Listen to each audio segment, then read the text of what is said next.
Thanks for coming. This is about how we deal with invalidating Varnish. I'm working on the Recipes Plus, working for CN Group, and this is mostly about the work of my team, not only myself.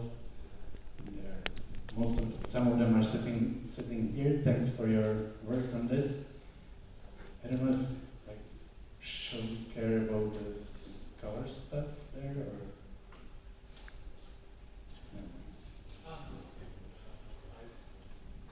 Because this cable here is a little bit tired, I guess.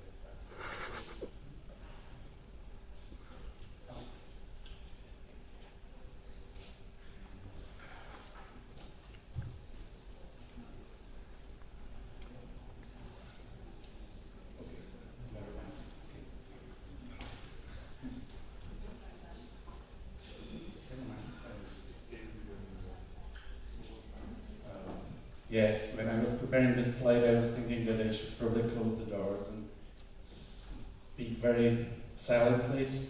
Drupal sometimes is rather slow. The bootstrap is a little bit expensive, so it's clever to put Varnish in front of it, and it protects a lot. How many of you have used Varnish? Great, so you know about it. And yeah, sometimes when you set things so it protects a little more than you would want, then that's what invalidating is good for, because you will tell Varnish not to keep that stuff in cache. And this is how we do it here. You will see. The project is it's a single page app built with Angular, and Drupal is serving as a headless API, so it's a little bit different than what you might be using now. And Varnish is caching not only all the static stuff, but also the JSON files. This is mostly about how we invalidate the JSON files from Drupal when anything changes. It's still in progress. We are in big adventure, switching from REST-WS to RESTful.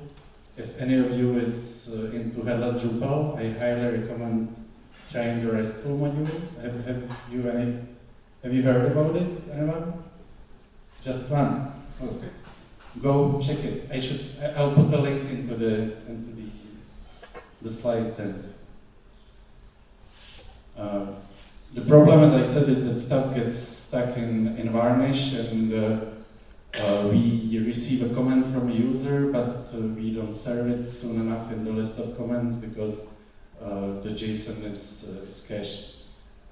We were thinking about how to do this properly, and then I stumbled upon a great article from the author of Varnish himself. There's a link to it. There's this famous quote that there are two hard things in computer science, which is naming and invalidating caches. So the cache invalidation is dealt with pretty well in this article. So most of this work is inspired by the article.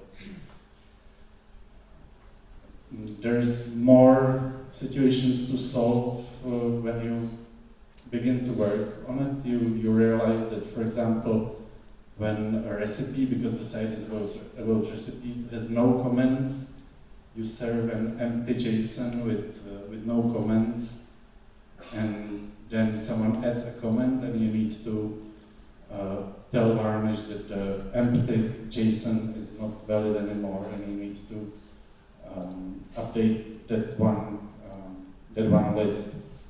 That's like one of the situations. There's probably even more than the three, but I didn't figure out the other ones. So it all works on adding headers to the content we send. That's very much the way that we learned to work with Varnish, like adding headers, removing headers, and so on. This we add in Drupal. When we send a detail, we send the first one. The article says to use ID of the content. We are adding, of course, the entity name because the IDs are not unique. So to make it unique, you need to add the entity name. And then when there is a list of stuff, we add all IDs in that list, so that when I don't know, there is recipes for homepage, and in the JSON for recipes on homepage, you have a number of comments.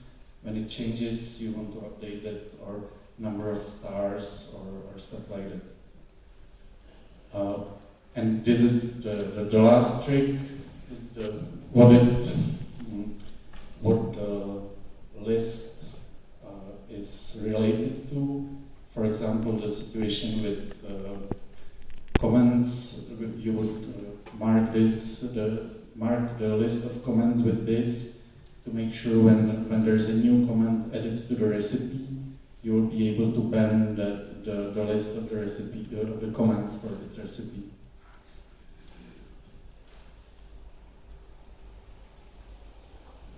This is what it looks like in Varnish, like a snippet of the code in Varnish. Basically, it's for Varnish 4. Can you see the code? Is it visible?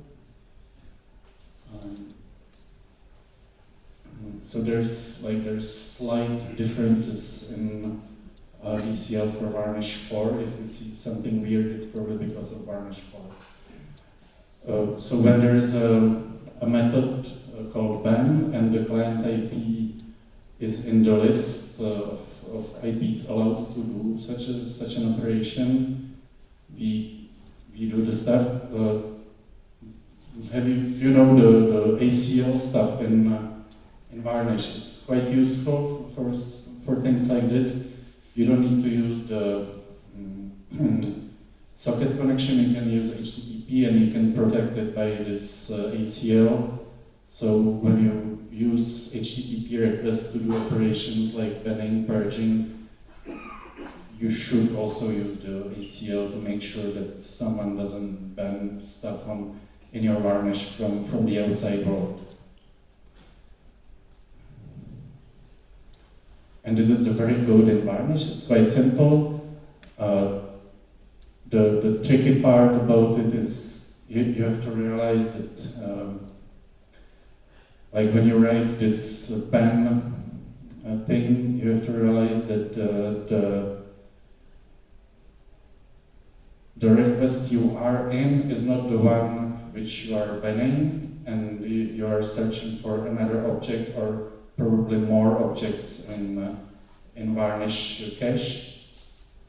So that's why there is this object in the first part of the equation. That's the object we are searching for, and request is the object is the request that's coming with the banning method. I'm not sure if it's clear. And then when we manage to do the ban, we return happily banned just for Drupal to know that it succeeded.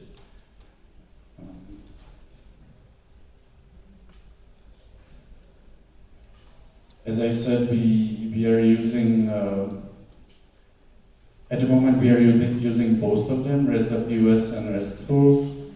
And both of them, it's quite easy to add those headers, as I said in the beginning. This is how we do it, and Drupal is great with these methods to modify the headers in code.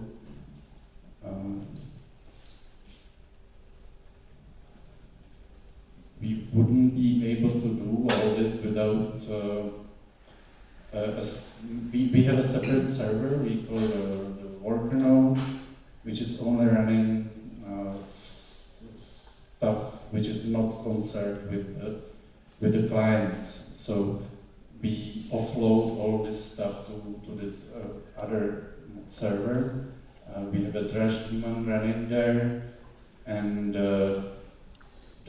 when there's a comment hitting, we put the request for banning into the queue, and then the other server picks it up in the queue and does the actual request to Varnish to tell it to ban the content, which is nice because it helps us to respond to the client faster. Like the client will learn that the comment was saved pretty quickly. It's sometimes a little bit tricky to maintain, and I hope we will improve this by like saving more, because I don't know if you work with the Drupal queue itself. I keep asking my colleague to do some reporting about what's in the queue, but it's not very nicely readable, and then it disappears. And when the queue is empty, you never know whether it went there and got out of it, or whether whether it never got there. So we'll probably be working with that a little bit. And we sometimes have troubles to make the daemon, like keep the daemon running and make sure it only runs once and so on.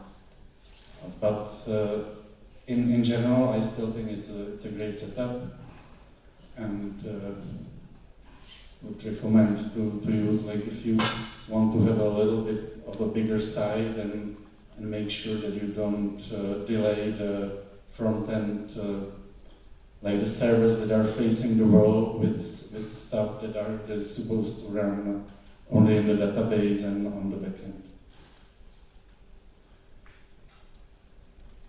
Now the big question I keep asking myself, and I still wonder whether it makes sense or not, is like, since we cache everything in Varnish and we only hit Drupal when stuff changes, does it make sense at all to cache like the entity? Should we cache anything content related? Because then every hit from Varnish will also try to save cache in Drupal, which is not exactly used because it's cached again in Varnish. And we haven't done much measuring and experimenting with that, but I'm more inclined not to cache in Drupal, even though of course something bad may happen in Varnish, and then it can be slightly painful to fill it in again. We also do some prefetching because of pre-render, which is when you have an Angular website, you are not very friendly to most of the search engines and bots. So there is this pre-render thing which will load stuff without JavaScript and present it to the bots. And because it's rather slow, we decided we would like prefetch it for the bots and save it in Varnish.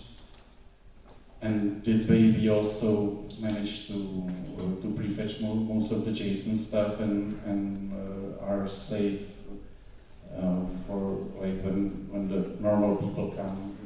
We are almost sure most of the content is coming from Varnish.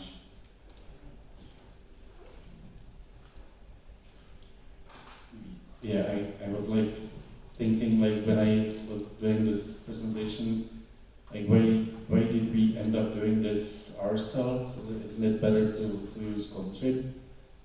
It would probably be possible as of last week or so, because the Varnish 4 wasn't supported for quite long. But I still think that like for this very special case, it was probably easier to do it ourselves, and I would love to make it into a module if there's anyone interested, like for this edge case with headless Drupal, JSON, and so on. It's questionable. it could probably be done with the newest patch on Varnish module and with Purge. But then Purge is using or Purge with Varnish is using the socket, which is harder to use when you have a separate server for Varnish, which is our case. So it's questionable. That's it. It was pretty fast. It's late. I'll be happy to answer any questions if there is any. And